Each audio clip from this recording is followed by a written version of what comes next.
All right. I know I'm even earlier than I advertised, but you know what? It just kind of shook out this way, so I'm going to go ahead and get started and get caught up with everybody who come in when they come in. Welcome everybody to Ketchikan, Alaska. Great to see you. Happy Tuesday. Oh man, here's our friend Tuba Fight. Thank you so much for the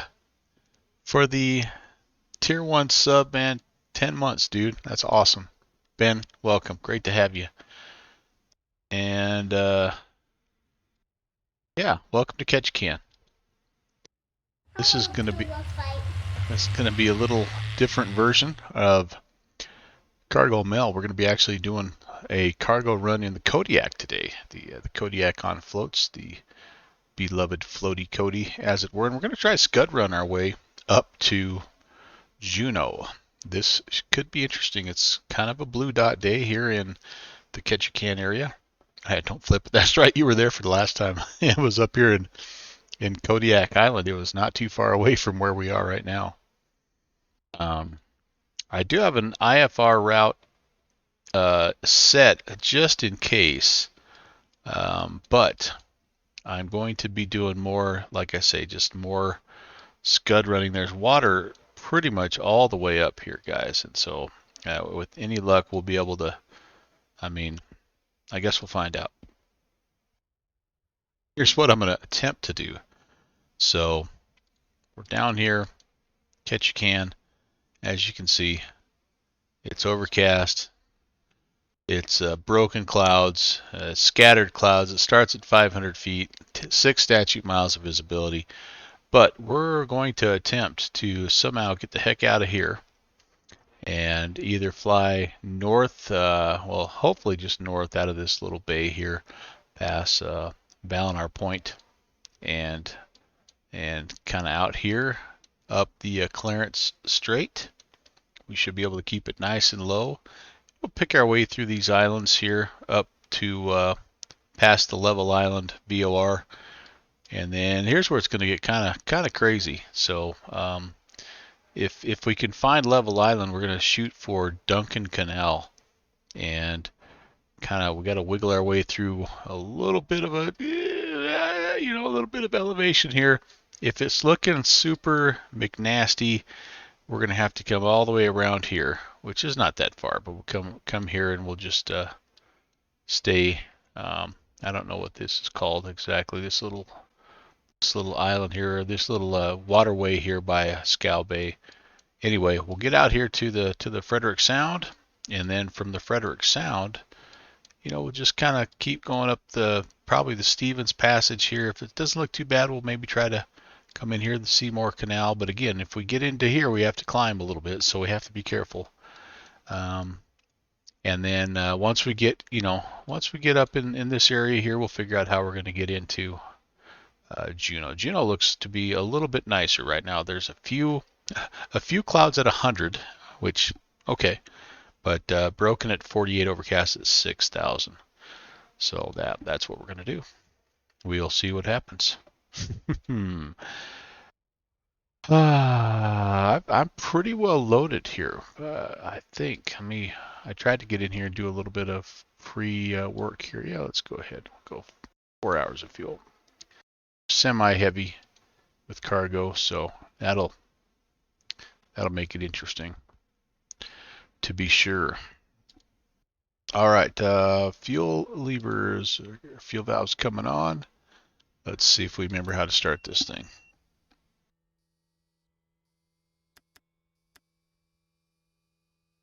Starter to low. We're looking for 14.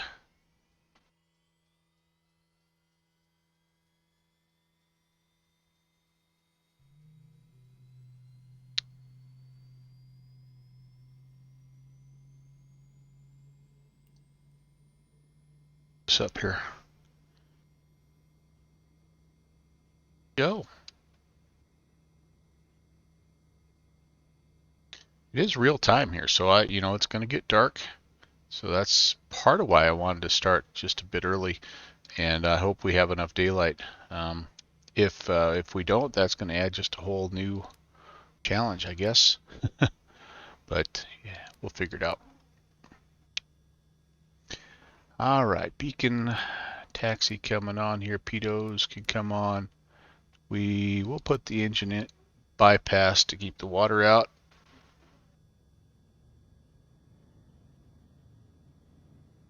Drop anchor and see if we can get ourselves heading in the right direction. All of our tie downs and everything are off. All the interior lights on? They're on.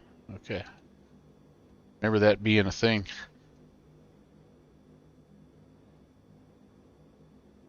All right, so there is an obstacle departure here from Ketchikan, but we're not going to fly it. Winds right now 130 at 5. And what we're going to attempt to do is just stay down nice and low and depart.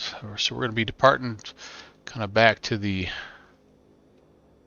southwest, or sorry, the southeast, and we're going to turn around and come back up the straight, see what happens.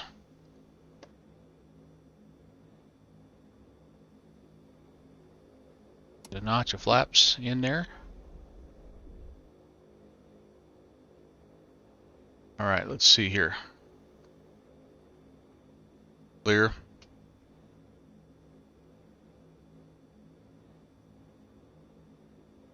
One quick thing before we get too far, let's make sure that I had an altimeter here.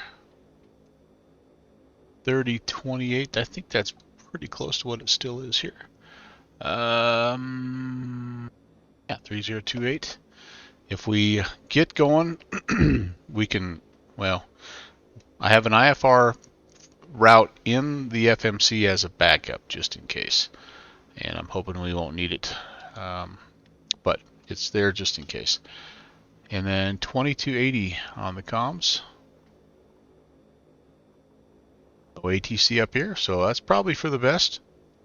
No witnesses. And then what are we going to squawk? We're going to squawk VFR. Here's Pentagon. Hey, all right. Pentagon is here. How are you, Rob? Good to see you, man. Okay, guys. Let's make a radio call and get out of here. Ketchikan traffic Kodiak November 11816 is departing the water aerodrome. We'll be making a southeasterly departure and then a left-hand downwind departure back to the northwest. Ketchikan traffic. All right. Fingers crossed. A little bit of back pressure. And here we go.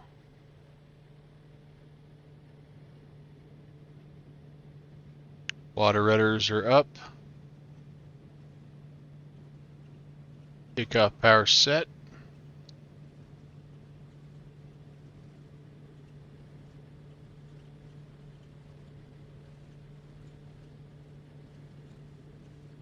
I believe we're up on the step here, just keeping a little back pressure. And just about to break free, and there we go.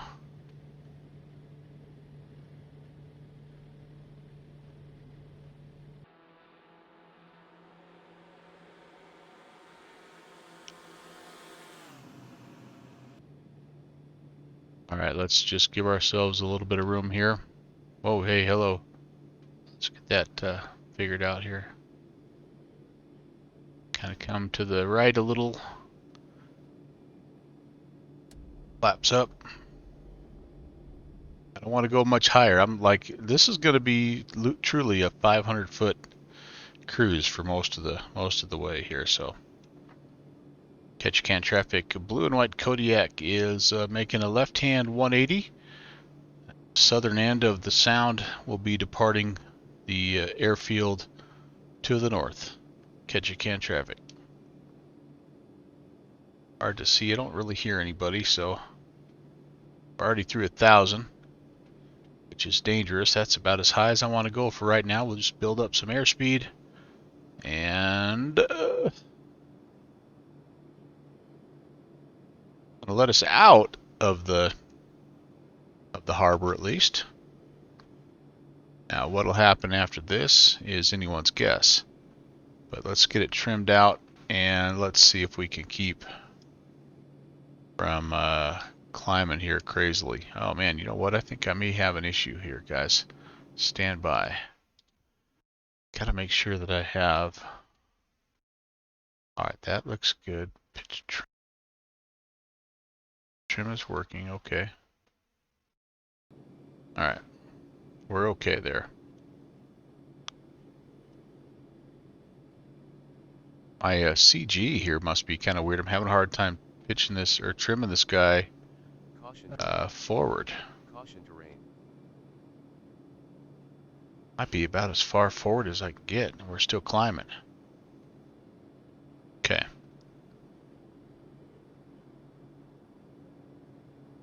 Yep, you can see right now, 1,500 is not going to cut it. So down we go. I'm trying to, sorry about that. I'm trying to pull back on the throttle just a bit until we get ourselves stabilized here, and then I'll catch up on the chat. I'm sure there's a lot of suggestions. As well there should be. There better be. But yeah, man, I tell you what, I am not having any luck with my, there we go. I think maybe we finally got it. Didn't check my trims before I took off, so there, it's possible I could have had that sucker buried all the way back. Oh, you know what? Maybe what's going on here is this. Those are on. This feels like my, yeah, my electric trim's not working. Okay, that's gonna be another fun little element of our adventure today. Is there, I wonder, let's turn everything on here. Okay, well, never mind. We're gonna just hand trim this thing. That's why we got the trim wheel, baby. Hey, November 8033 Foxtrot. Michael, I'm flying the Kodiak today. The Kodiak on floats. We're gonna make a little cargo run up here from Ketchikan, Alaska, up to Juneau. We're gonna try to see if we can scud run and have some IMC fun. It's we call this Alaska BFR legal. Welcome, you guys.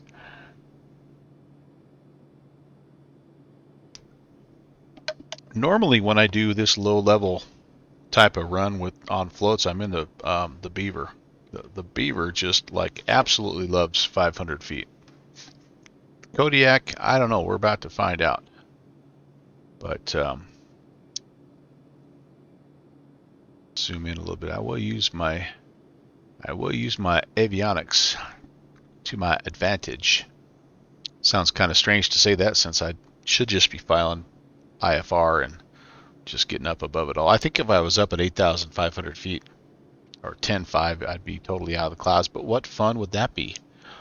No hand flying, no trim wheel, none of that business, man. So we're gonna do it this way. With you. Hey, Rob Valkyrie is here. Good evening, sir. Happy Tuesday. Hello, Rock Factory. I'm sorry, Rock Valkyrie. Yep. Oh, I need to change the JFO's welcome message for you. I thought I had Rock Valkyrie. Sounds way better.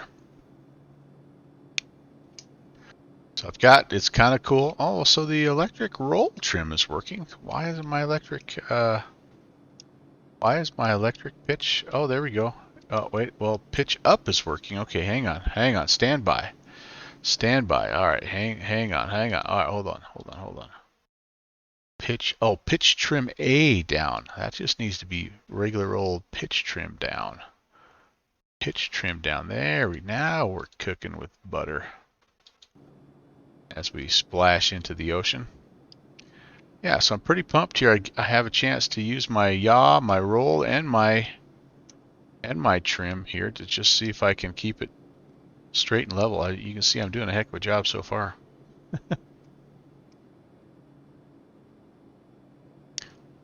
There we go. That's a little bit better. So if you want to join me, I just departed Talkeetna, and if you haven't busted out a float plane in a while, this is a great time to do that. You can see the area that I should be going is right there, and I'm just looking ahead. That's the chute if we could make it, but it looks pretty low, pretty like the cloud level is not going to be favorable. So we'll stay out here, because if we stay out here, we know we can run all the way down to the water. And the clouds can take us clear down to the drink. We don't care. We just become a boat at some point. When I lived in Alaska, the de Havilland beaver and otter seemed common as civics in Ohio. Yeah. I think that they are pretty doggone versatile planes. I just about flew the turbine otter. I've got that sucker, but I just felt like I hadn't been in the Kodiak for a while. And I'm going to fly the beaver here coming up in just a couple weeks. We've got the Bush League backcountry fly-in that's set to commence on the first Monday of next month. So I'm planning on, I don't know what the route is yet. Downwind Sim is working on that, but I've committed myself to the beaver no matter what. So hopefully he'll be nice to us and not have a bunch of 500-foot strips. Yeah, Mike, it's good stuff, as you know. And he will be, it's been a couple of months for him, so I'm sure he's itching to come up with something particularly diabolical. Rob is doing a D&D night. Okay, man, I understand. We got a little ortho tile, a little ortho seam.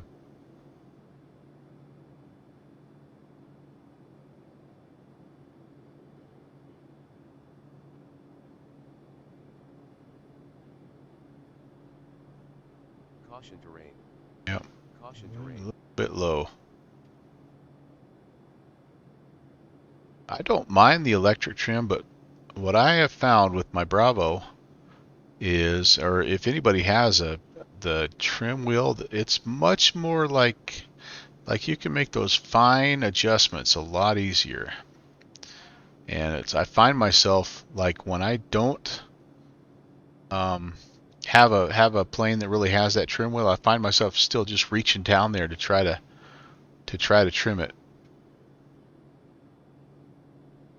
Just sort of become a second nature here. Muscle memory, which I love. Well, everybody, hopefully your Tuesday has been good. I been fighting a headache and not feeling too hot tonight, to be honest with you, but I thought, what the heck, a little aviation will help out, and hanging out with some friends will help out.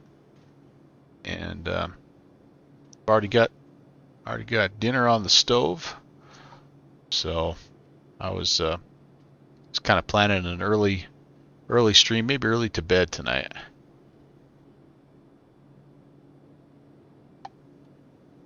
Yeah, Pentagon there, so I'm talking. I've got a little chili up on the stove myself, so I love that that roast smell though that you have when you crock pot up little beef, man. It's awesome. Slash French coming in. Hey, Slash French, welcome. Good to see you. Did you make any headway with your chat window there, Slash? I don't know if I totally understood your question, so hopefully that gave you a little bit of insight. But yeah, that window, that chat, it's just you go to sources and you click the little plus sign. You should see that it's a widget, And then as soon as you, okay, good deal. Then I won't beat the dead horse, but yeah, man. Glad it's working for you.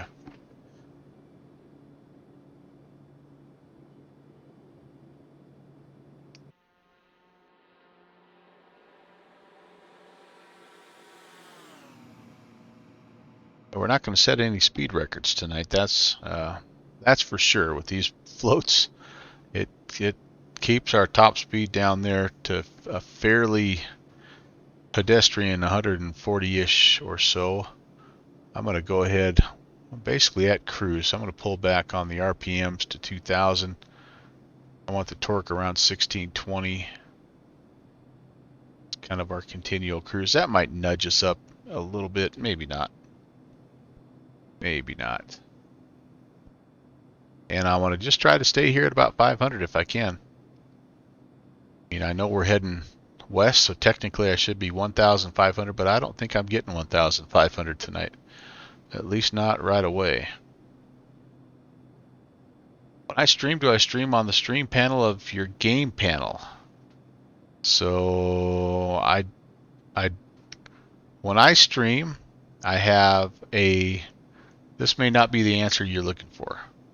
I have my game set up on a monitor on its own window right in front of me, and then my streaming software is also running on the same device. It's running on the same computer, and I have it set up in a different window. This is the one I'm looking at right now. This is my streaming. I'm looking at my stream stuff, and so well, here, let me show you. Bear with me, guys. And forgive the what did Conti call it? The den of snakes. Let me clean up a little bit so you can see what I'm talking about here. Oh, hello, your oil platform. I may not be able to. I can't. I'm gonna crash and die. So there's my gaming monitor, and then here's the second monitor that has the whole setup. So it's got the Streamlabs OBS. It's got all my charts. It's got, you know, maps and my checklist and all that good stuff. So that's what it looks like essentially. So I don't know if that's exactly what you're getting at or not, but that's how I have it set up. I know there's a lot of streamers that will stream on an entirely different computer. Like they just don't like the bandwidth, and it just ties up a lot of resources, which I get. But for me, my computer's has handled it so far so good, and yeah, my desk's no worse than 99% of us. Yeah, it's, well, you should see behind. It's just like, yeah, it's not pretty. But anyway, so I don't know if that answers your question or not, but I know with X-Plane, what I've had to do is stream X-Plane in windowed mode, because I had some trouble with some transitions. It would go black on me and have a little momentary pause of black, so I just went windowed mode, and that seemed to help out. Let's see if I can get that.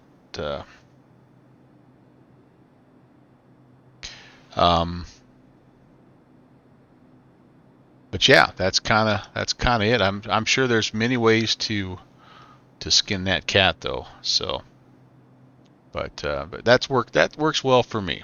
You have, and then of course I've been messing around a little bit with Chatbot, which is a whole other level of kind of craziness. But Chatbot's playing nicely these days, and that's kind of fun.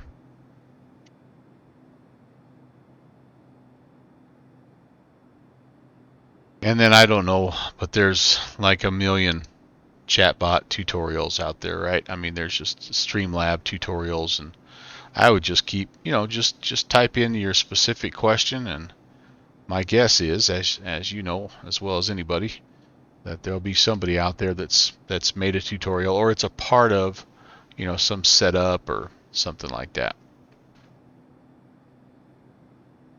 Okay, so my roll trim, like it's okay, but I'm noticing that as my wind shifts, I'm still having to kind of make some correction. I'm trying to get it trimmed out from a roll perspective, but that's every bit as hard as trying to get it trimmed out in terms of pitch, I'm finding, but it's all right.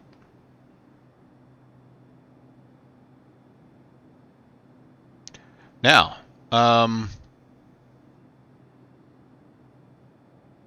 just see how we're doing. I think we're okay. I think we're getting. Whoa, hey, hello.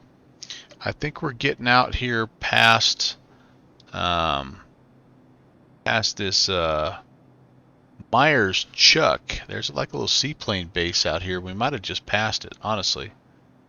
We're in the Clarence Strait, and I'm gonna. We could go. Well, we could go a couple ways here. We could go to the right and shoot up through here. Well, I think that kind of looks like fun. Or we could take a more direct route here and, you know, stay out where the water's nice and open. What do you think, guys? Does it look? I think it's all water up here. I think this is the Stickine Strait.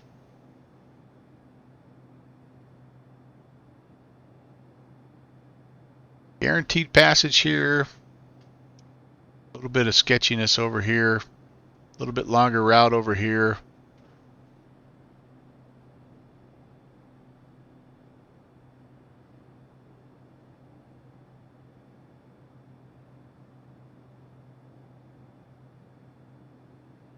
And what the heck.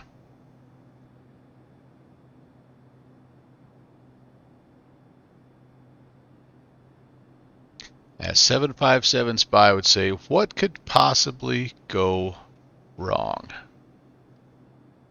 I don't know that I've ever been up this little strait, but as you can see in the viewfinder here, we do have a way to get all the way through via water, so I would say we're safe trying this. I mean, we're at about 440 feet right now. I feel okay. I mean, there's not a lot of wiggle room here, right? But again, honestly, if there was any kind of mechanical trouble, engine failure, anything like that, you know, you could pretty much just glide down and make a water landing and be all right. Can I see my stream on Twitch during the? You can, but there's a pretty good delay if you do that. So I've never really found it that useful, just because it's, you know, for me anyway. My internet's not the best in the West, but it's a 10 to 15 second delay.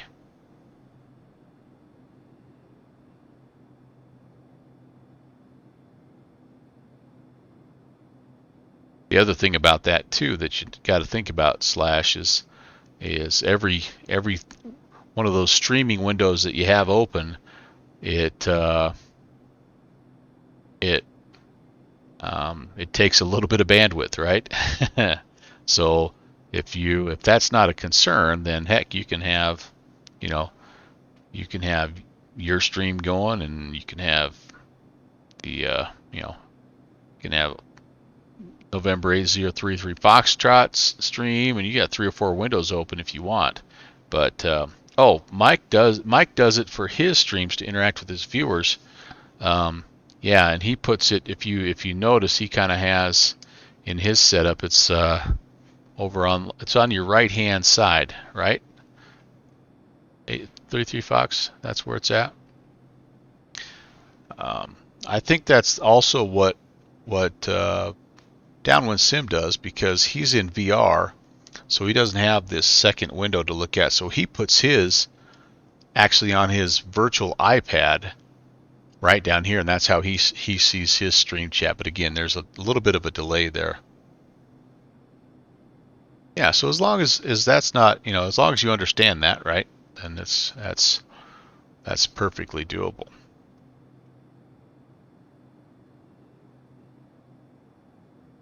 this is where I fell in love with float plane flying in the sim, by the way, guys. I don't know if any of you are still doing P3D or FSX, but there are some really wonderful little seaplane bases that are freeware on the Orbix store. Nanaimo and Pender Harbor, I'll forget all of them, but there's 3 or 4 of them, and they're not right here per se. They're down more by Vancouver. But if you're interested and you are on that platform, I would highly recommend them. That's where I got my first ever sort of exposure to float plane flying, and I've loved it ever since. Downwind Sim, hey man, I decided to get going just a little bit early today. Yeah, yes sir. I actually kind of had a little bit of an early afternoon, and so thought I'd get things cranked up early and try to get done a little bit early. I'm going to try to get to bed a little early. I'm not feeling super duper duper. P3D / says 4v4. Awesome. Yeah, so if you're interested in that kind of stuff, those aerodromes are, like I say, they're freeware, and they just add a little spice up here. And so like what I did was I could show you.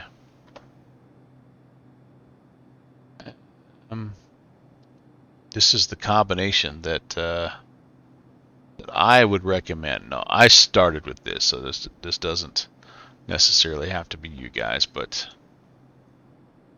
it may be kind of hard to search this. So there's a freeware like home base. Yeah, so let me show you. There, I'm gonna crash and die here, I know, but actually let me do it this way. I'm gonna keep my one eye on the flight and one eye on my information screen. So, all right, so it's North America. I can make a recommendation for you. Vashon Island is awesome. West Wind Airport, awesome. Get it. I don't know anything about the GA traffic, but here we go. Nanaimo, Campbell River, Pender Harbor, Ganges. Those are the aerodromes up there by, again, they're up by Vancouver. Awesome little spots. Super fun place for you to spawn into if you want. I would not hesitate if you're a P3D FSX person. I also have this Claresholm, it's okay.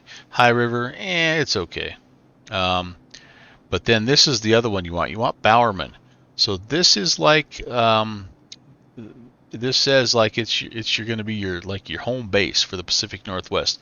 This is located just outside of Seattle, and yeah, breathtaking little spot, super awesome, detailed, simple airport, but HQM, man, is a must. Oceano County, that's okay.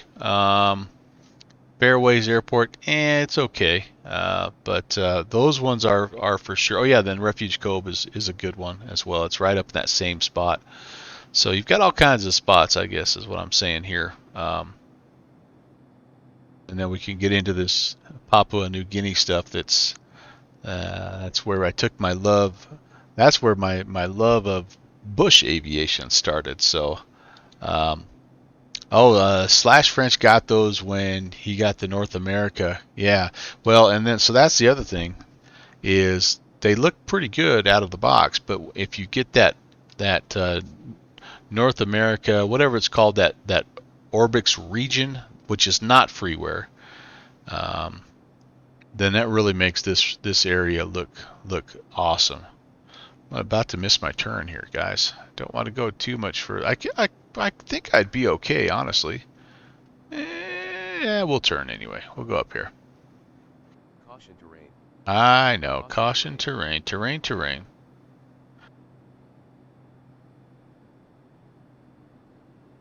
terrain. Caution terrain.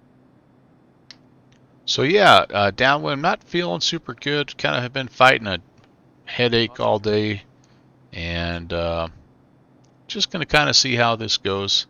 I thought one little flight would be fun, and then we'll just try to crash out. Sleep-wise, I mean, not into terrain like I'm about to do, but have the cough. Yeah, I did start getting a little cough, which was not making me very happy. But no, I've got my wife and I keep passing this little sinusy thing back and forth, and then there's been a lot of people at work that have been sick, and so yeah.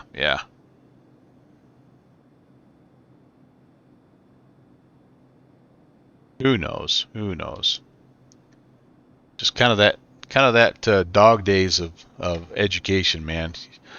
January, February, March, everybody's inside, everybody's sharing germs.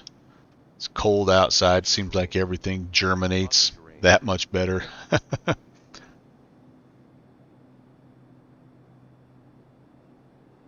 All right, yep, we're snaking our way up through here, though. I think we're doing pretty well. I think this flight is about an hour and a half, maybe a little bit longer. We're making pretty good time, honestly. So we might get ourselves up there a little quicker. Turner burn, hey, soup with cayenne and garlic. Yeah, I'm hoping my chili tonight will help out. If nothing else, me and the missus will enjoy chili later on tonight, if you know what I mean. Wink, wink. It's the gift that keeps on giving, buddy. Slash France, whereabouts am I? Well, let me show you. I am. Let's see. Sorry, guys. Caution terrain. Caution Terrain. So here is Ketchikan, and we departed, spun around, kind of started heading up the Clarence Strait here. So I think we're somewhere kind of in. Actually, we're probably somewhere in this area here because we took this right-hand turn. So we're probably about where this 5-3 is, kind of in this area here. That'd be kind of joining the Zimovia Strait on our way up here to Wrangell.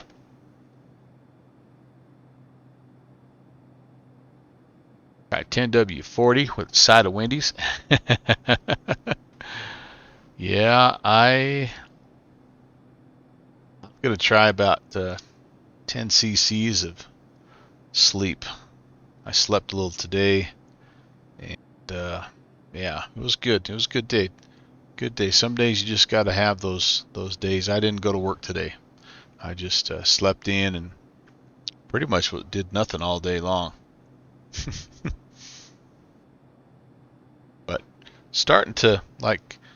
was starting to get a little energy, so made some dinner, and I'm like, yeah, what the heck? Let's go down, mess around. I hopped in the 747 and tried to fly out of Logan a little bit earlier today, and that was a mistake. I wasn't the old brain still wasn't quite firing on all cylinders, so I diverted to Baltimore and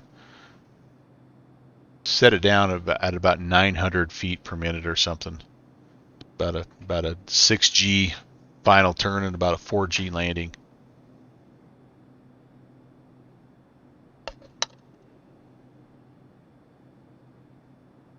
But hopefully it'll go better today. Of course, our friend Tuba Flight did jinx me at the beginning by saying, don't flip it. So, yeah, if I flip it, it's his fault, not mine. Pentagon pulled into the maintenance hangar and said, I'm going to sleep. Yeah, man. No, I was having some trouble with the auto throttle and I'm sure it was something. You know, that plane has 8 billion things to set up, right, Pentagon? I mean, so I missed a Fetzer valve switch somewhere along the way, and anyway, I couldn't keep my airspeed, so I just decided it would be a good time to fake a little maintenance related, not emergency, but issue, and divert to Baltimore and cut it short. I was coming to your hometown, Downwind Sim. I was trying to do Boston to St. Louis. It's one route I haven't done yet out of Boston, but couldn't quite get there.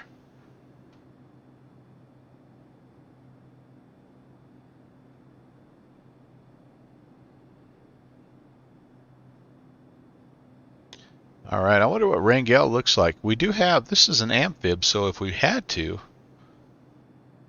we could put her down, you know, on the regular runway. But I'm thinking Rangel probably has a seaplane base. So that was the big boom we all heard. Yeah, remember those days? Downwind Sim's old enough to remember those days, those sonic boom days. Used to love that. Used to love that. There's a Scotsman. Yeah, well, how much fun would that be to say cleared, resume normal speed, and you know that normal speed is Mach 1 point something, anything, right? Iowa Scotsman, welcome. Happy Tuesday, my friend. It's fantastic to see you. Welcome to Alaska. Doing a cargo run up here, and I'm starting to get a little bit more worried about the daylight than I am the clouds. Although the clouds certainly are not our friends right now, but kind of wondering like if we have enough daylight to get all the way up. I thought we would, but I keep forgetting that while this is quite a ways west of where I live, like at least one time zone west of where I live, it's also quite a bit further north, and so I keep forgetting it. Oh yeah, it's January in Alaska, and it's like dark all the time up here, so I don't know.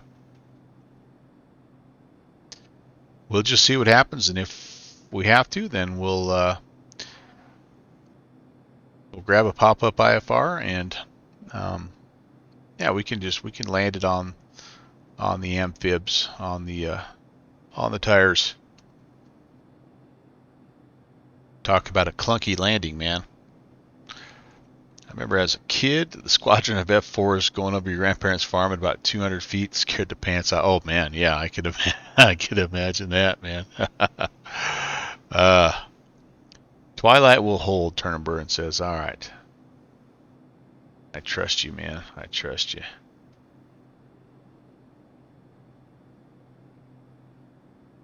Here's definitely a low cloud. This is the lowest cloud we've seen so far. We're at just over 6, and we're going to be in it a little bit here.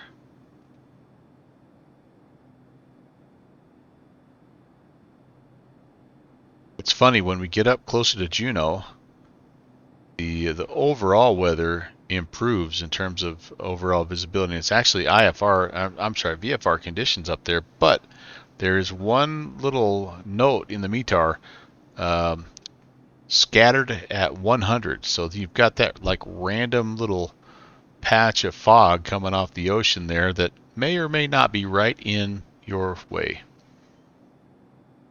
Now, I have never landed, by the way, at the seaplane base at Juneau, so I'm going to have to do some planning here when we get a little bit closer.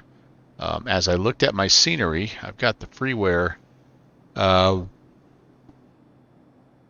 do I? What do I have? I have something up there. Yeah, I think I have that Juneau scenery package freeware, and I noticed that there are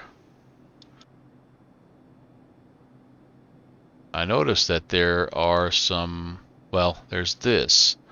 So I'm not sure if that's the seaplane landing area or not. Does anybody know there by the Temsco hangar? I can't really tell in any of the other. I mean, I think that's the little pond right there. Yeah, right back there. So I don't know. We'll figure it out together. I guess I could try to set it down in the creek over there. That'd be entertaining. This is a really neat little freeware airport by Mr. X. You guys all know Mr. X. The sun sets slower further north. Yeah, that's true. That's true. It's got a little different angle to it. Might be a bit short, /French says. Well, if that's the case, then, like I'm looking at the sectional here, and it does show a seaplane harbor. So somewhere up there, there's a place to land a seaplane, and we're gonna find it. The cool part about Juneau, if you've never flown into Juneau though, is this Peterson Hill. You guys know about Peterson Hill? So the strip land runs roughly east-west, and if you land to the west, you have to kind of come up the channel here and make a turning approach to land westbound, which is a challenge, no doubt about it. But if you're coming in the other way, it's even more of a challenge because you have this little hill right here, and you actually come in and you have to, depending on where you're at, you have to actually go around this hill and then carve it on in there right at the last minute. So it's a really interesting little approach there. It's just a ton of fun. A great one if you guys are into that level up 737. That size plane, it's just perfect for that airport, and that is a super fun approach. Tonight it favors, let's see, winds 070 at 6, so it would favor that approach over Juneau Hill, or Peterson Hill. It's, in my mind, it's one of those like just challenging approach deals that really makes flight simulation fun. All right, guys. Well, we're doing pretty well. I think we maybe have broken out of a good chunk of it, although I don't think we're done and totally out of it. I see a little bit of blue sky finally for the first time. There's still quite a few low-hanging clouds over there, but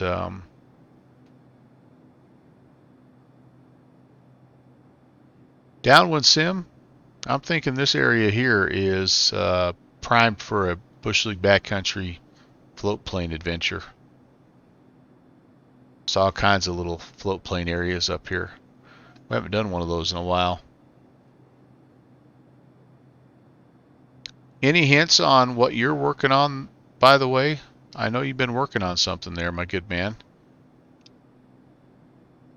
We could promote it, because it's coming up.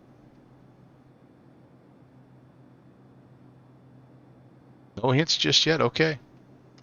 All right. Fair enough.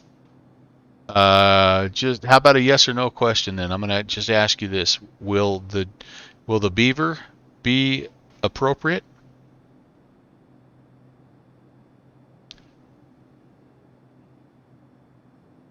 Because I really want to fly the beaver.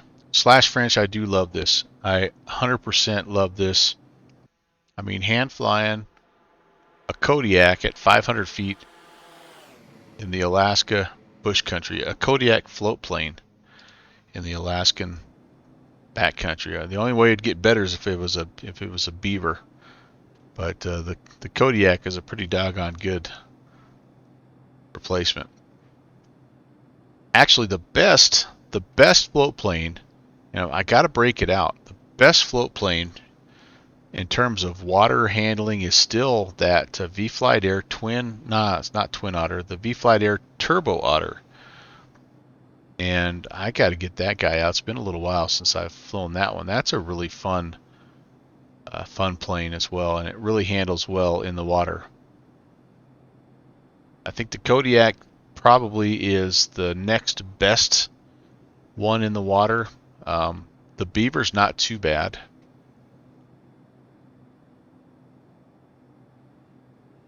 I don't think that the Porter doesn't. I mean, it's pretty marginal. I don't know. It's okay. It's I used to be kind of snobbish about water dynamics because that was one thing P3D did pretty well. But after seeing what you have if you're in the world of Microsoft Flight Simulator, all of a sudden these mediocre float planes and X-plane look pretty doggone good. Slash, you do need to get yourself a float plane, my friend. Absolutely.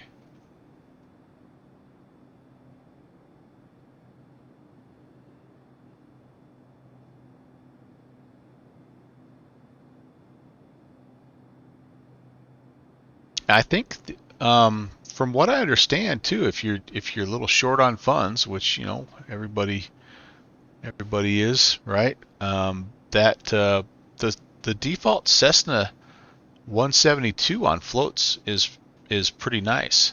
So I think there's even a mod for it out there that helps. Hey, 33 Fox, we'll see you later. Have an awesome rest of your evening, man.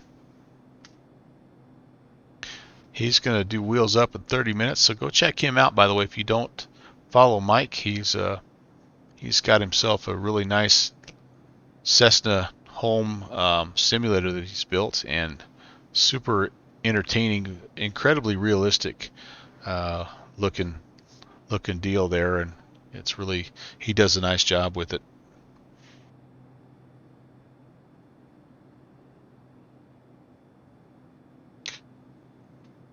Don't have anything yet on P3D. That's freeware. Yeah, I don't know about that.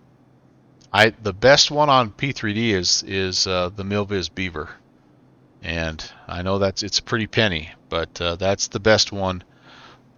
That's still my favorite float plane in any sim, is that Beaver. But anyway, Turnerburn saw on the internet a bit about the USAF adding floats to a C-130 to operate in South China Sea. Yeah, I think I saw that too, man. That thing, there are some planes that look really great on floats, and there's some planes that it just does not look like it's meant to work, or it would work very well, and that's one of them.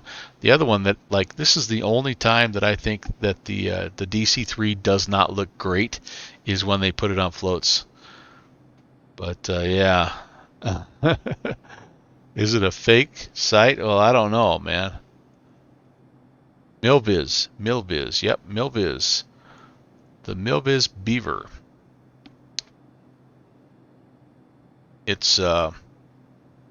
comes with, I believe, it comes with floats and just regular bush tires,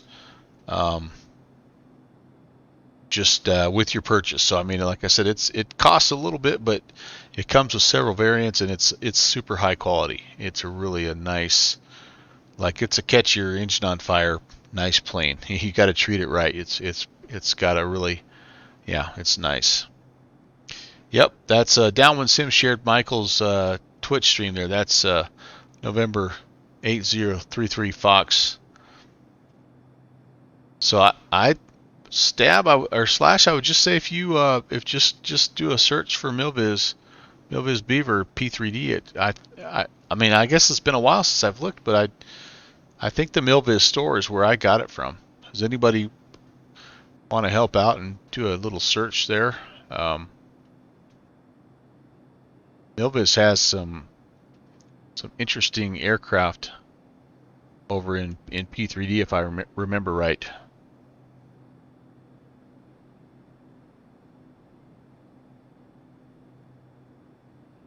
Yeah, and I'm sorry I don't have the link off the top of my head, but I don't think it's.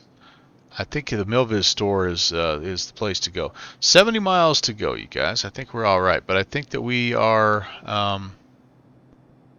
Yeah, the 310 for X-plane. Yeah, that's just not going to happen, right? Tuba Flight. I mean, like, everything I've heard about that is it's a dead project for X-plane, but that it is the full speed ahead for Fussy Pants. I think they are planning on bringing it to MSFS.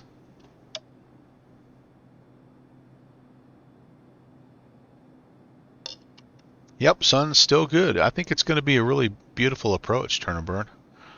Going to be a little bit late night, and the G1000 is quite the instrument package. How can you get lost with that? Yeah, that helps, right? Like I'm not. It's not just pilotage tonight, my friend. It's pilotage with a little bit of glassy McGlassface going here. I want to make sure I don't zig when I should zag. I don't want to miss that left turn at Albuquerque.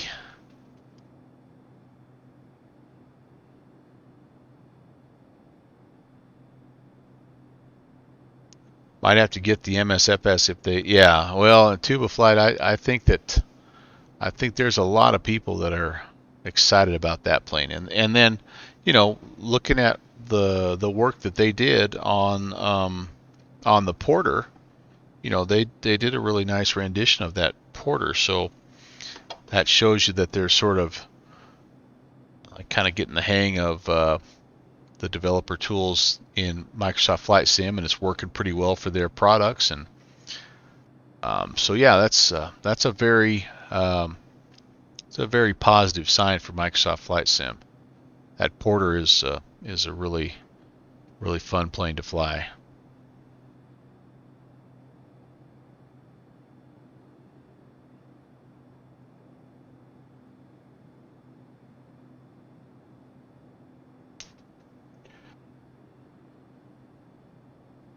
I would also love a 310 though. I think that's fun. That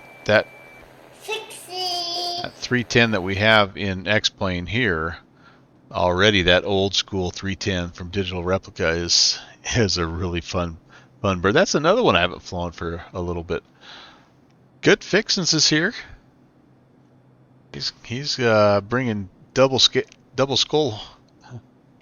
ale horns. I just about said double skull and crossbones for some reason. I don't know why.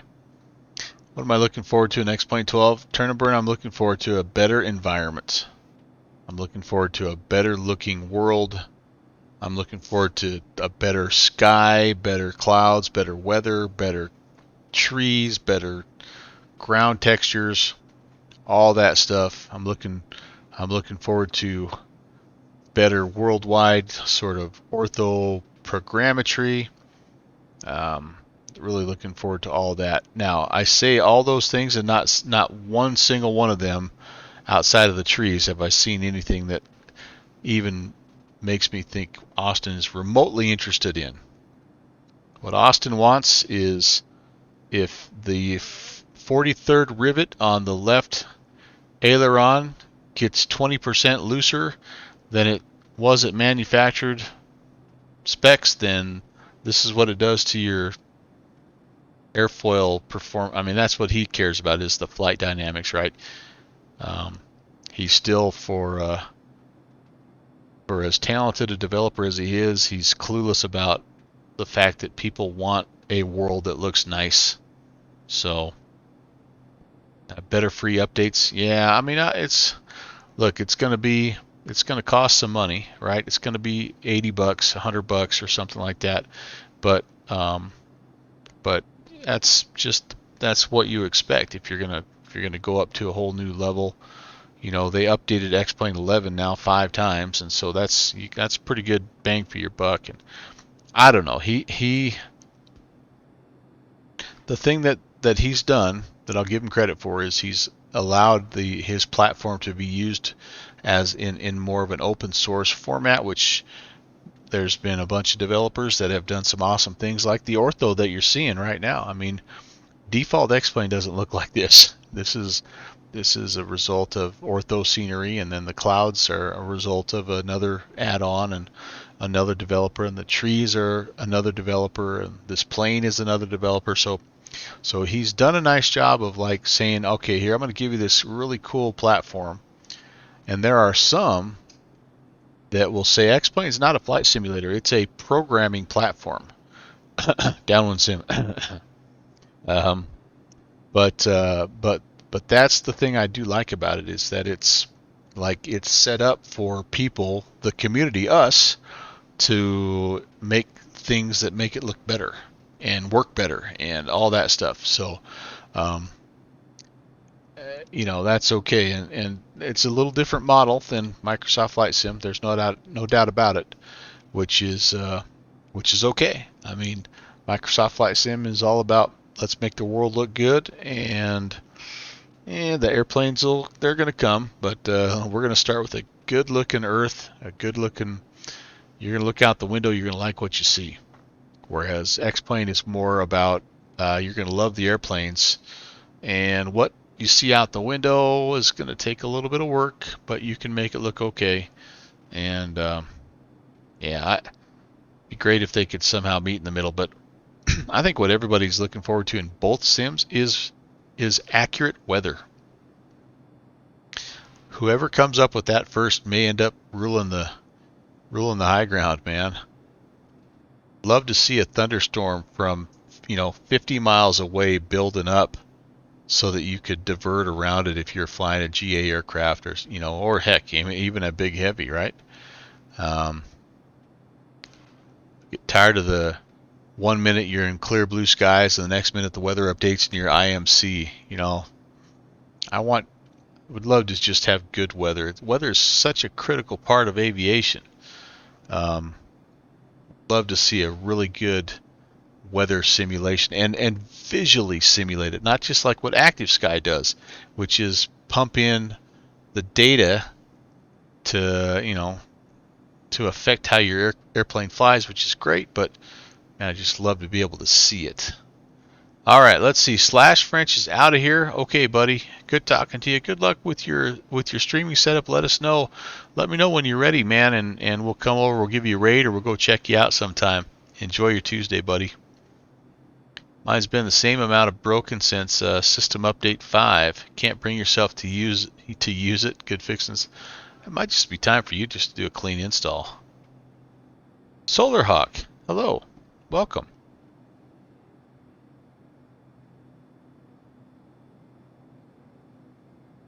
Yeah, Turnburn. I'm an old man. I got lots of opinions. My last install said, please insert disk 1.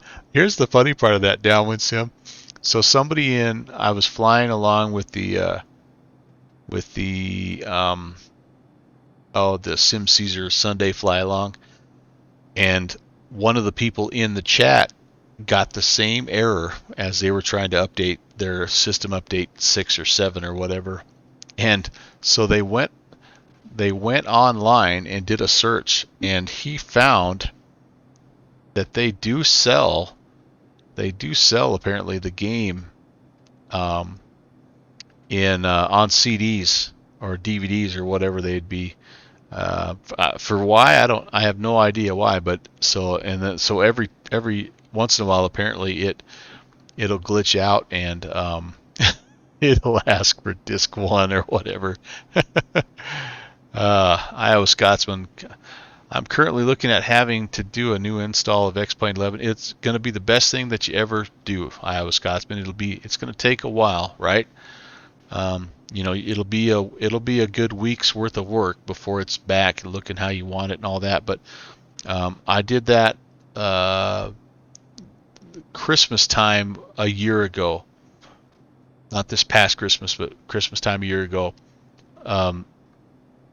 Was the best thing I did for I was having so many problems, so much trouble, and it was great to just have everything reinstalled clean. I brought in my airports that I wanted and kind of let the rest of the ones that I didn't want out.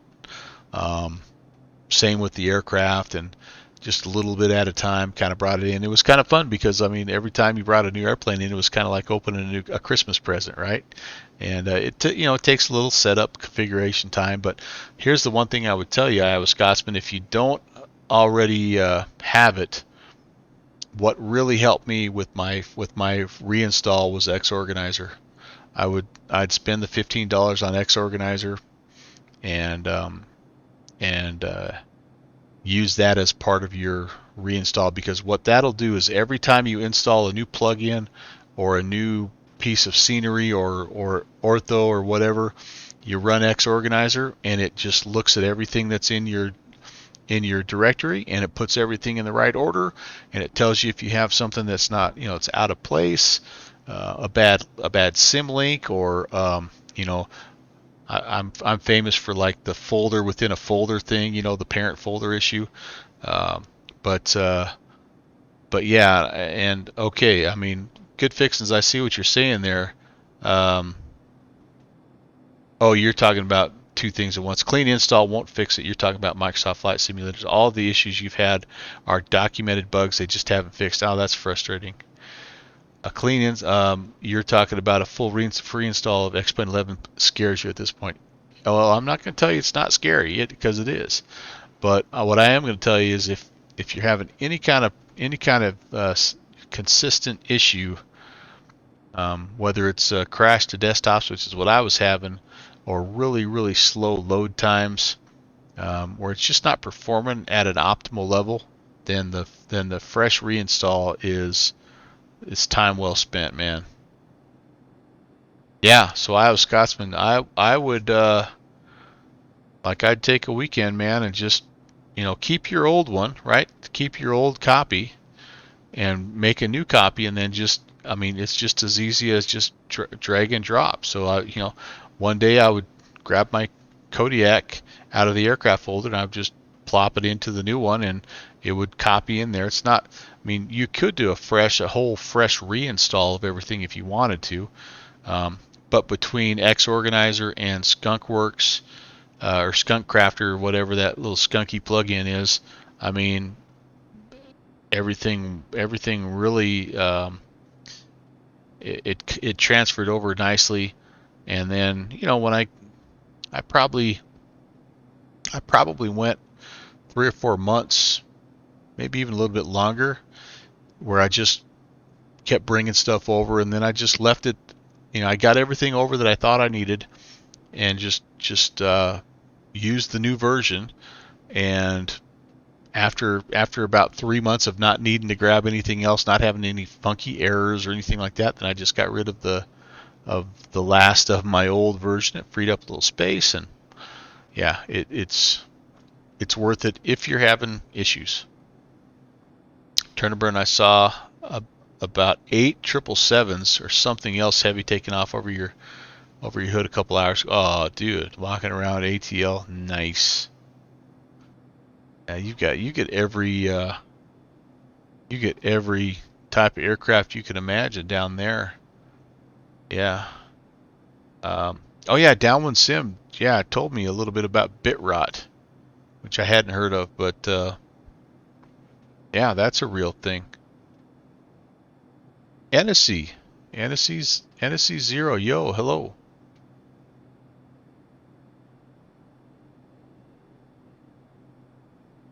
All right, guys. I think this is our last little waterway here. We're about. Oh no, I take it back. No, we're getting there. PAJN 30. Oh gosh, I guess I don't know how far out we are.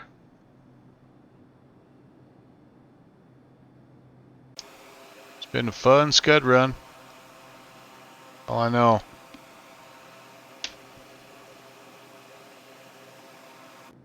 Light has hung around for us. I think it's going to be a beautiful little approach. We're going to want to approach kind of back toward the way we're going right now. I'm doing well. Well, actually, I'm not doing well, but I'm doing okay. I felt like crap all day, and this has helped though. So appreciate you coming in.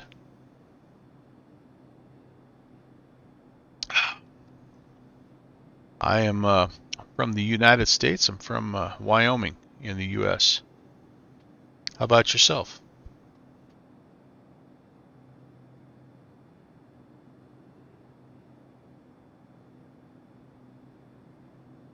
Good fixins. Almost.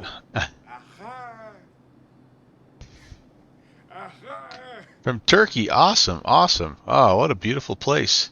I heard that you guys have a little bit of snow in some areas of Turkey that you don't normally get. Is that right?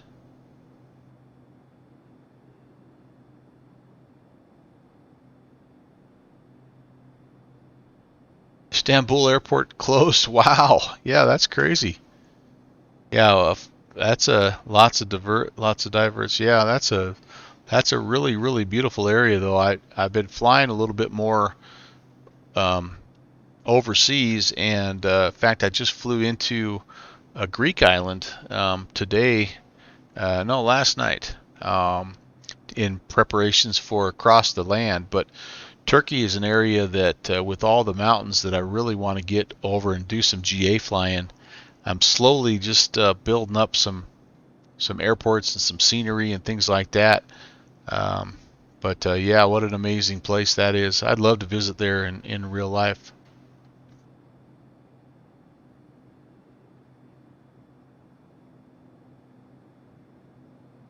There was snow in Athens on the Parthenon. Yeah, I saw 757 Spy had a photo of that. That it just looked crazy.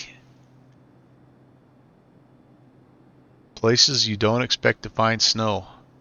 We even got a little snow last night.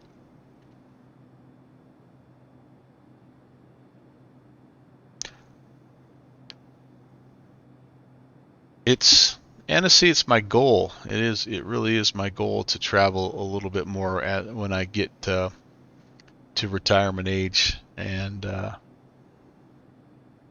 Turkey is on my list, no doubt about it. I've made so many friends in flight sim from around the world that I would just, you know, I'll probably take the first 5 years that I'm retired, after I'm retired, to just visit all my friends in the U.S. But wouldn't it be fun to just take like one trip a year, and go visit somebody, and go to go to Tuba Flight's house in the UK, or go down to see Conti in Australia, or Wookie. Go to Germany and see Wookie, or LP Nils. Doesn't LP Nils live up there? Germany, Austria. That'd be awesome. Istanbul would be an amazing place to visit. If I have a U.S. dollar, I'm rich in Turkey. I don't have too many USDs. Is the problem. uh,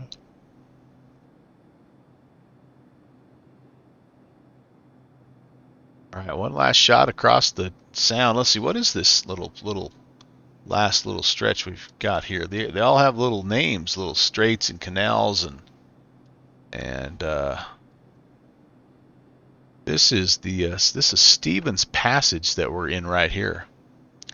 Way cool. Yeah, I'll kind of come up here and hang a hard left, and I'm thinking that we'll end up flying a. It looks like the water. It looks like the water runway is basically parallel to the regular paved runway. So we'll kind of fly a right-hand traffic pattern, and we'll come in and we'll land on. It's 8 water, 8 whiskey. Do I fly IFR? I do fly IFR. I fly a mix of, actually, I fly a little everything. And see, I used to think I was kind of a GA guy, and I do sort of classify myself as a GA guy at heart, a bush pilot at heart, a bush hooligan at heart. But um, I've been spending a lot more time in vintage airliners, and even a few modern airliners are sneaking in there. So it's fun to have a little bit of variety, and that's kind of what I try to do, is do something different every stream. So last time I was out, oh, excuse me. Last time I was out, I did what did I do?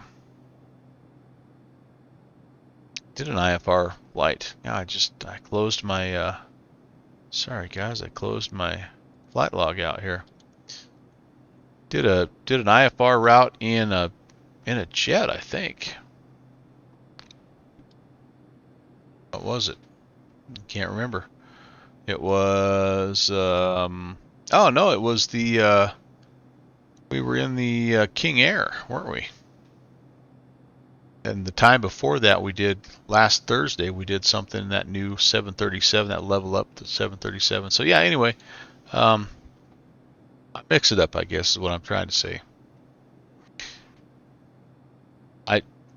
I do jump over in Microsoft Flight Sim every now and again. I try to do at least a couple flights over there in Microsoft Flight Sim just to sort of keep it up to date. It's, for me, it's kind of a it's like I fly over there just because I want to keep it up to date, because I am curious about the development, and I appreciate how hard they're working on it. And I know everybody grumbles about the updates and all this and that, but I'm like, that's what you want, right? You want it to keep getting better. So, and the only way to keep it updated is to just fly it regularly. So thank you for the follow, by the way. It's a pleasure to meet you. My name is Brant, and welcome to the channel. I stream on Tuesdays, Thursdays, and Saturdays, and usually I'm starting about right now, but tonight I decided to go a little bit early. I've been a little under the weather, so I'm going to try to get everybody finished up a little bit early tonight so I can get myself to bed kind of early. But yeah. The best part of my stream, you're going to find out, and see if you hang out long enough, are the people that are in the chat. It's a great group, fantastic friends and talented aviators, very creative, smart people, and yeah, they're awesome. Midnight in here. I was looking for some chill streams. Yep. Well, that's hopefully what we give you. It's pretty chill right up until I have to land. Then it gets kind of exciting. So.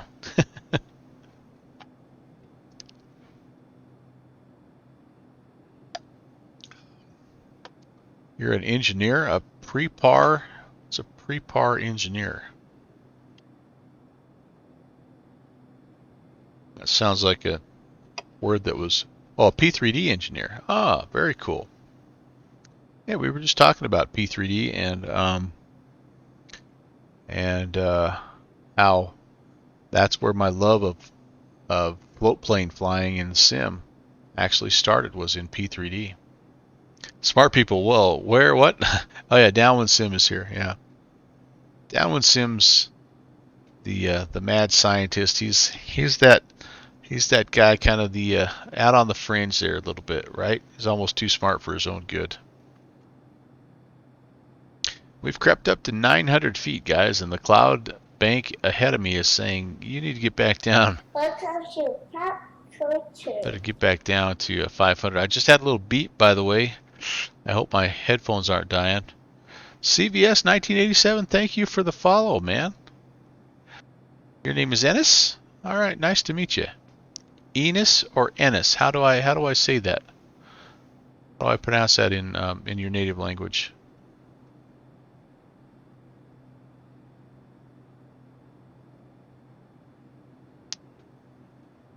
Pleasure to meet you. Thanks for coming by. Enos, this is everybody. Everybody meet Enos or Ennis.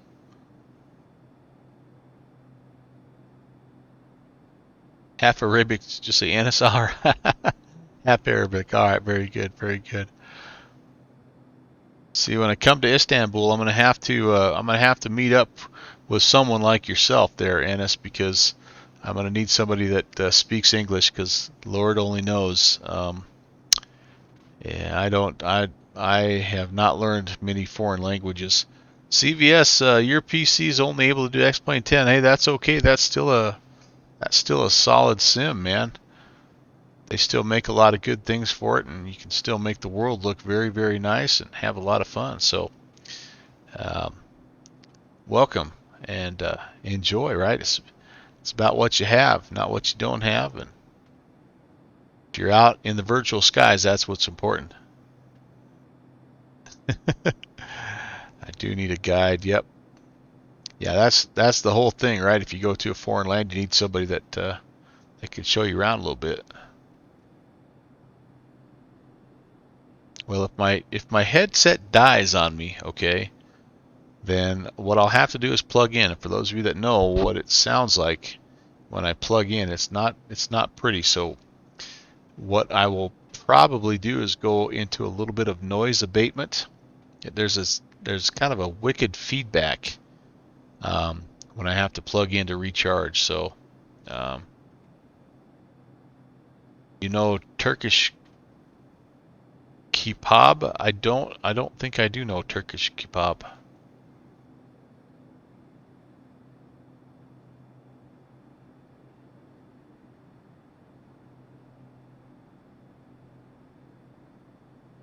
Is that a um,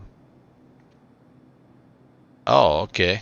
Turn and burn, good. Okay, a kebab. Is that what we call it? A kebab in the States there? Okay, okay, yeah, man. Okay.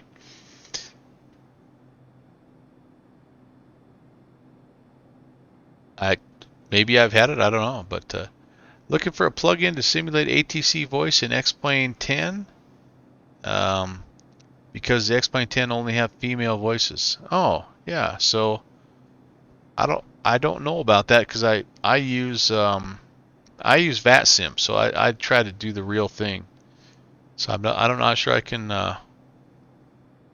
help you with that. Does anybody know of any kind of a an ATC plugin for CVS that would help out? 124th ATC maybe is what Tuba Flight's recommending. Okay, cool.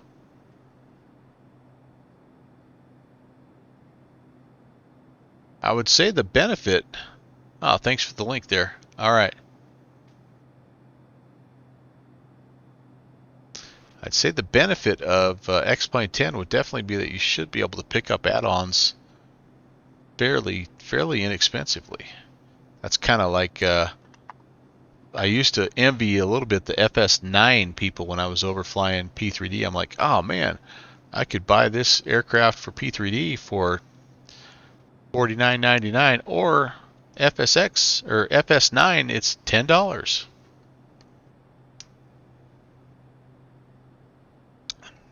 There is a there is still a hardcore group of simmers that live and die by FS9.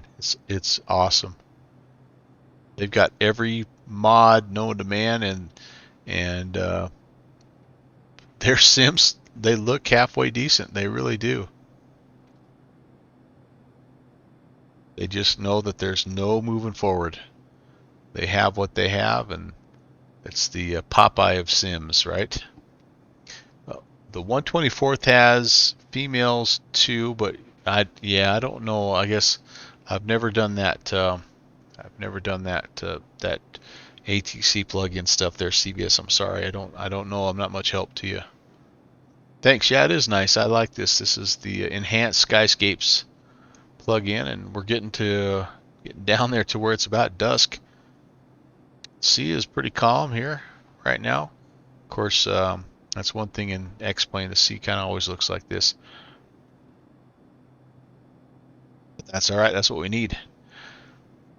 A little bit of texture so you can see where you're going. You want those glassy seas. By the way, does anybody follow Aviation 101 on YouTube?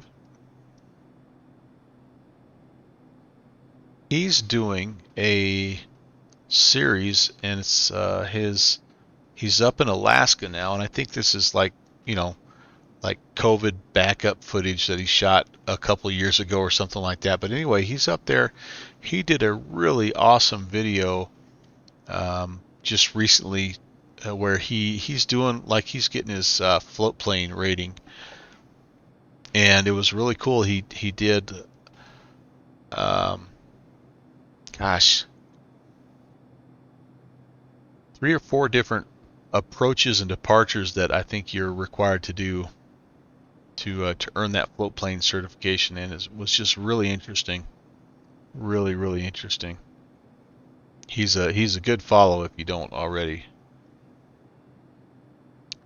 Turn and burn. I love the Tu-160 Blackjack bomber, and it's only on FSX as far as you know. Yep, there's a little bit of that, right? I mean, there's like I missed my A to A stuff.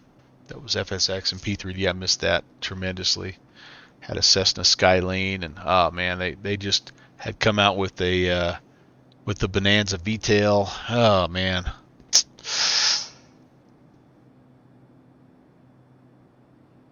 And they're another developer that's basically said, yeah, explain we're not going to do it, but we might do it in MSFS. I saw the Flight Shop series where he's learning the Beaver. Oh yeah, that was really awesome too. No doubt about it. Now he's taking a Diamond DA62 across the Atlantic. Have you seen that one there? CVS. What do you think of that view, man? That's pretty dang sweet, isn't it? Looks nice. This enhanced skyscapes. One of the best $14 plugins I've ever bought. Yeah, the DA62 is cool. Yeah, they are doing a ferry mission, and so he is flying left seat in one of them, and then there's another guy that's doing his first solo that's following behind. And holy moly! Yep, Rob, thanks for sharing that link to the enhanced skyscapes. Appreciate that. Good Fixin' says A2A is working on Fussy Pants stuff. Yeah, they were the ones. They were doing that. Oh shoot. The airplane they bought, and then they had the emergency landing. Oh man. Now I'm drawing a blank. Shoot. And it's a really interesting little airplane, and I just can't remember it. But anyway, um, that was the last plane that they were working on. Aerostar. Thank you. Aerostar. That one's in meatloaf, pepper jack, potatoes, and corn. Ah, very nice, my good man. Yep. I get on the ground here. I'm gonna go up and have me a little chili. A memorial meal. CVS predicts $1.50 on touchdown. That'll be a pretty good water landing. I don't think I've ever done a water landing less than about 200. It's kind of like a bush landing, man. It's just hard to butter it. Yep. Meatloaf and Louis Anderson, also the comedian, passed away, man. Couple of giants. Pentagon's roast is an hour away from being done, man. I'm just starting to get the wafts of chili coming over the staircase here myself. Super fun thing, man. I love that. I'll start salivating like a Pavlovian dog here.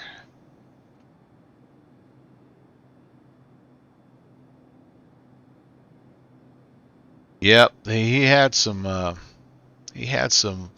legendary hits, didn't he, Turner Burn?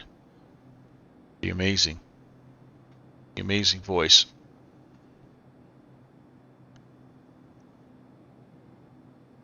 Well, we better be done. I'm just about out of go juice here, guys.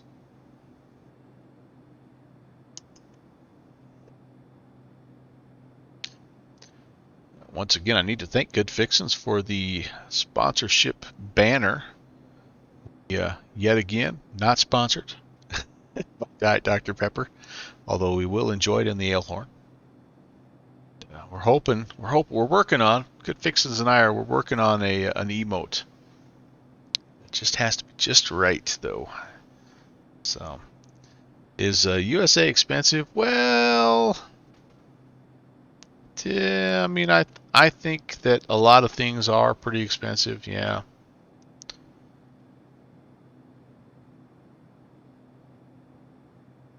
Yeah, inflation gets us a little bit. I live in a part of the world that's it's not too bad though. Honestly, our cost of living is pretty reasonable, and you know, like you just can't go out and buy anything you want, right? But you can feed your family, right? You can get a job that supports your family, and uh, you know, I think that the biggest problem we have right now is we just don't have a lot of people that are wanting to work.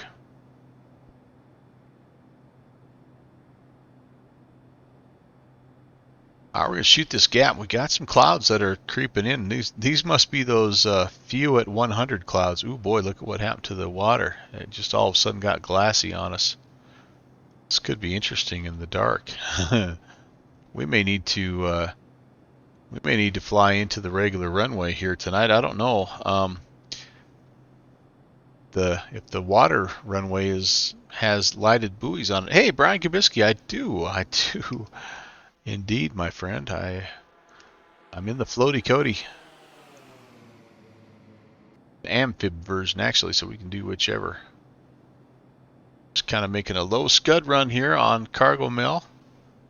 Calling, as always, downwind sim binoculars and Blue Fox baked goods up to the people of Juneau, Alaska. You know, we have that as a backup plan. CVS, we could grab a pop-up IFR if we need to, and we're not. I mean, we're not ruling that out here, but we're just about to Juneau. So what I'm hoping is we can stay nice and low and just kind of wiggle our way around this little point here and pretty much be right where we need to be. I kind of think, honestly, if we if we want to land on the regular runway, we would probably need to actually grab an IFR clearance, because we would need to climb up to at least 2,500, which would put us right smack dab in the middle of all this gunk. So just gonna stay low. I know we're not legal. We're not VFR legal, but we're just having fun in the sim, right? Yep, VFR still seems good. I think so. Yep. I think so. Do we have some? Is that the lights maybe of the field? That might be. Or the town maybe. Town of Juneau. That might be our place. There's 82% inflation. Good to know. I did not know that. Ennis, I mean,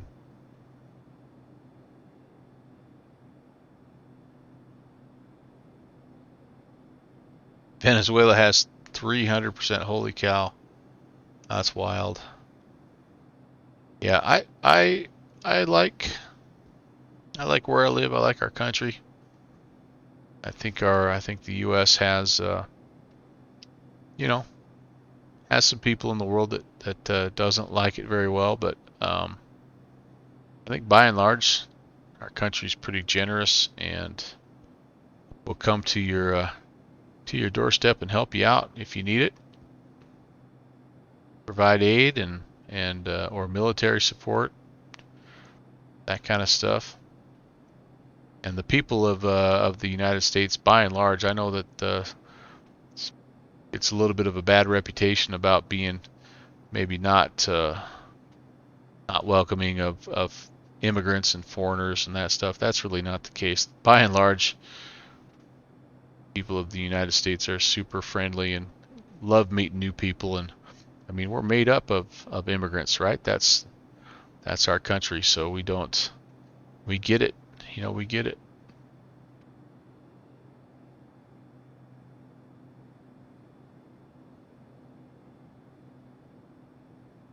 All right, I want to go around this way so I can fly by the field. And again, the water runway is parallel to the regular runway, so we're planning a right-hand traffic pattern to runway 8 Whiskey. How many POB? I think we're full today. I think we have, I don't know if it'll show it here, but I think we have in the sim, yeah, it's not going to show it. We have 8 passengers and cargo and all that good stuff. I am going to land on the sea there. I have infinite, well, not quite turn and burn, but definitely a pretty good stretch here for sure. I think officially the water aerodrome is a little shorter than the regular paved runway, but I don't know if that's because of terrain or what exactly. We're about to find out. This engine can't carry that many people. Yeah, I don't know, man. It's a pretty stout turbine. Pretty tough plane, man. Caution terrain. Caution terrain. Yeah. I know. All right, let's make a traffic call here. Juno traffic. Blue and white Kodiak 11816 is 10 to the south of the field. We'll be entering a right-hand traffic pattern landing on the water runway 8. Juno traffic. Yep. Proximity warning time. It's not Betty, but I don't know what his name would be. The real Kodiak, you can turn that off. This one, it doesn't have that ability, unfortunately.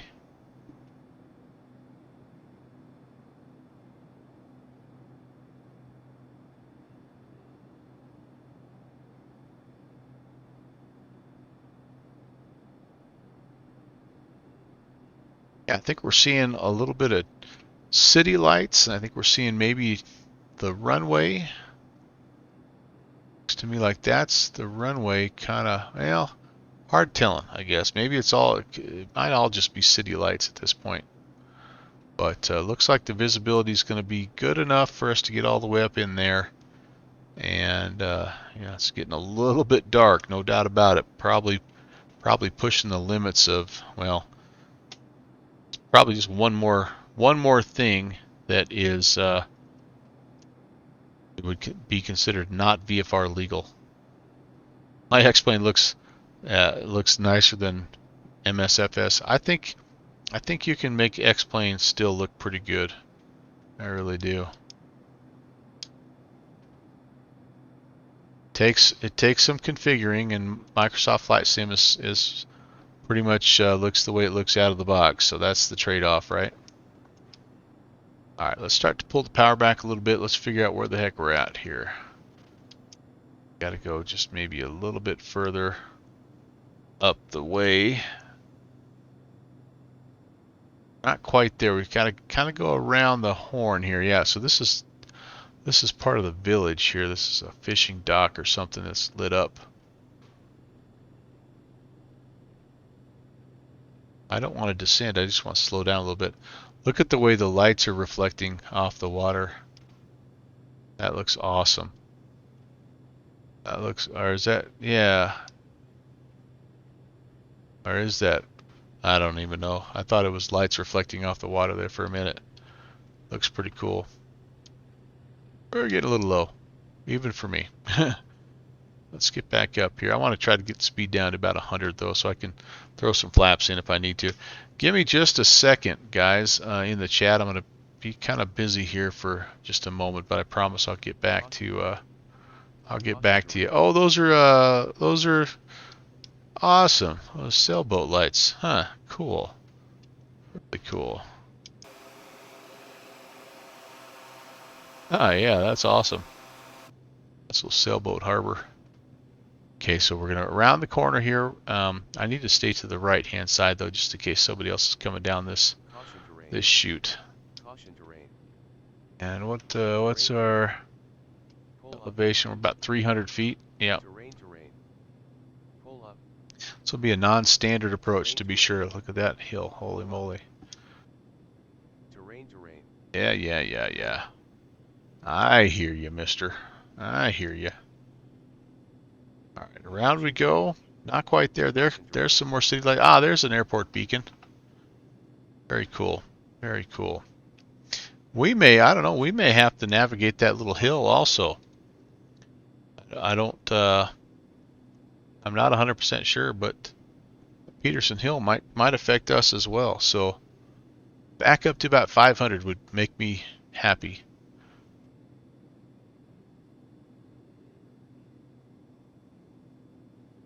Juno traffic, blue and white Kodiak is 3 miles south of the field, and we'll be entering a right-hand pattern, runway 8 Whiskey. We're currently at 500 feet. Okay, guys. Here we go, all this way. Now we got to find where the runway is.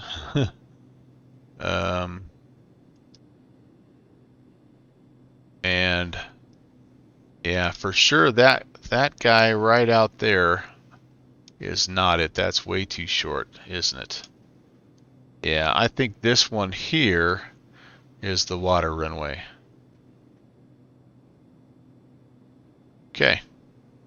So it does look like Peterson Hill. That's the hill that's right off the runway there. That's gonna affect us a little bit. So we're gonna have to negotiate that just a smidgen. It's okay though. Let's see what we can do here. Got a little bit of room here with the terrain. Yep, we do.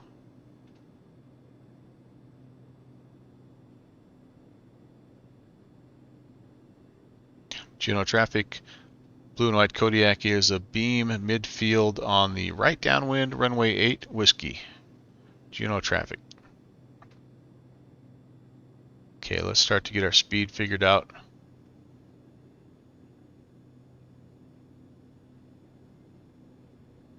Bunch of flaps coming in. Love to be at about 90 here, if I could.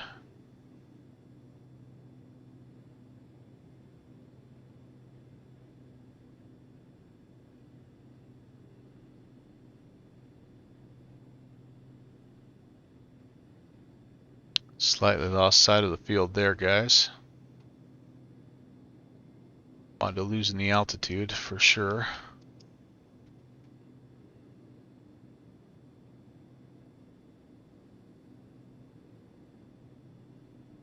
Juneau traffic, Kodiak 816, right base 8 Whiskey. Juneau traffic.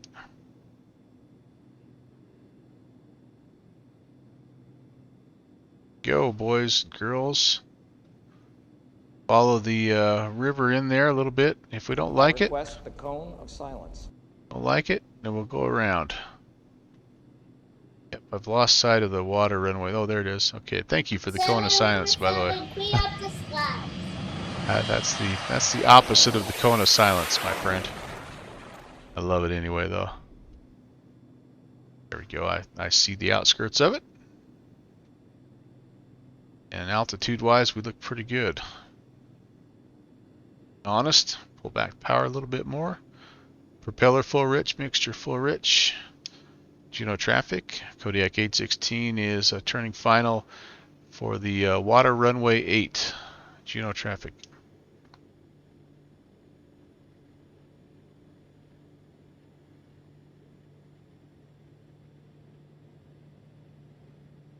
Yeah, it's definitely not the unlimited sea lane here, is it?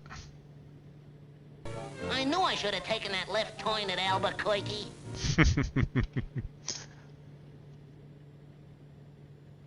Alright, down we go, nice and easy.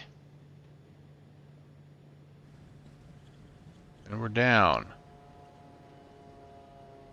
Not gonna go beta. I'll be alright, I think. Put the water rudders out here. Now, here's my question. Don't know the answer to this question is, does this guy park here? I feel like I set down kind of on the far end here. Do they have a place, I wonder?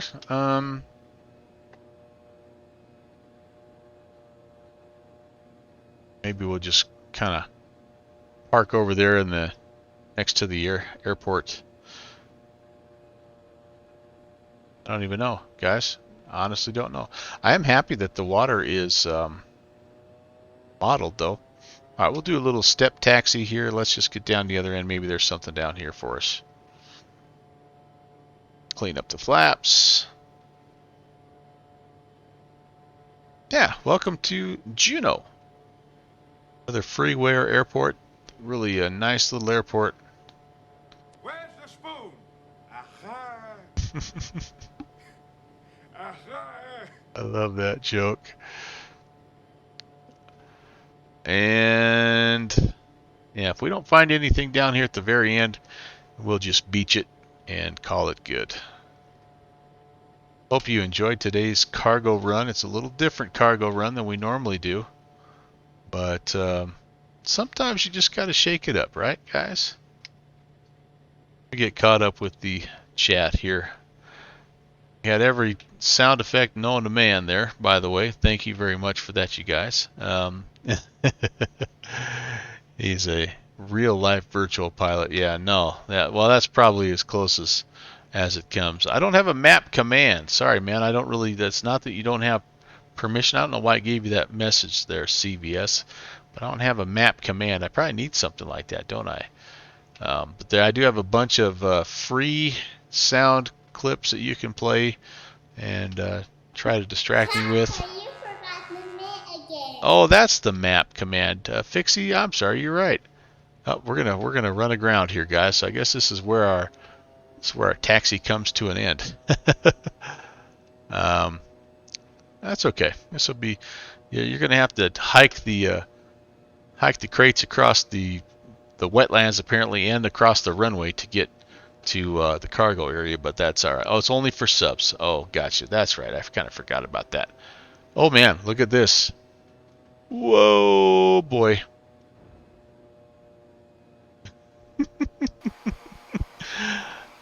Oh, that's kind of a nice effect. Wretched slugs. Don't any of you have the guts to play for blood? I'm your huckleberry. There's some good ones. All right, hang on for just 1 second, guys. I'll be right back.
Yeah, never mind. I thought I had an idea for how to get plugged in here for the end. We're just about done anyway. That's okay. Enos is about to go to sleep. Yeah, man. Thanks for stopping by. Great to see you, and appreciate you hanging out with us. No doubt about it. We're gonna just shut down here and call it good.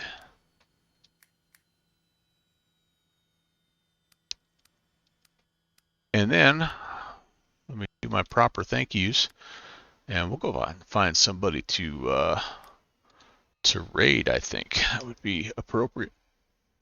Might take quite a crew to get this baby off the beach, but that's okay as well. All right. Yeah, that was a lot of fun. A little different and a little different start time. A little different aircraft for a cargo run, but a heck of a lot of fun. Just a gorgeous place to fly. You know how much I enjoy flying up here in Alaska. So let me just start by saying thanks to everybody who came by. Appreciate the new follows from CBS 1987 and our new friend from Turkey, Enos, as well as Tuba Flight with that reascription there, man. Thank you so very much for your support, you guys. Yeah, let's go. I thought that's a fantastic idea there, Fixie. I'm trying to get him loaded up as I'm talking here. But for sure, I think that would be a good guy to go and raid. Boy, my Twitch stream has just been super slow. Oh, there we go. We're up now. All right, yeah. Let's we'll go raid Michael, November 8033 Fox. and we'll make sure that we give him some love. Let me just tell you though, real quick before we head out, what I've got coming up. So we do have a Thursday. I did some adjusting to the end of my January stream, as you guys probably, or my schedule, as you probably saw. I had Operation Deep Freeze set for some reason tonight, and it's not till Saturday. So I moved it to Saturday, and Thursday I decided to go ahead and do another episode of the Bravo Tour. So here in 2 days at 6 p.m. Mountain Time, which is 1 a.m. Zulu, we'll do episode. Are we on 4 now of the Bravo Tour?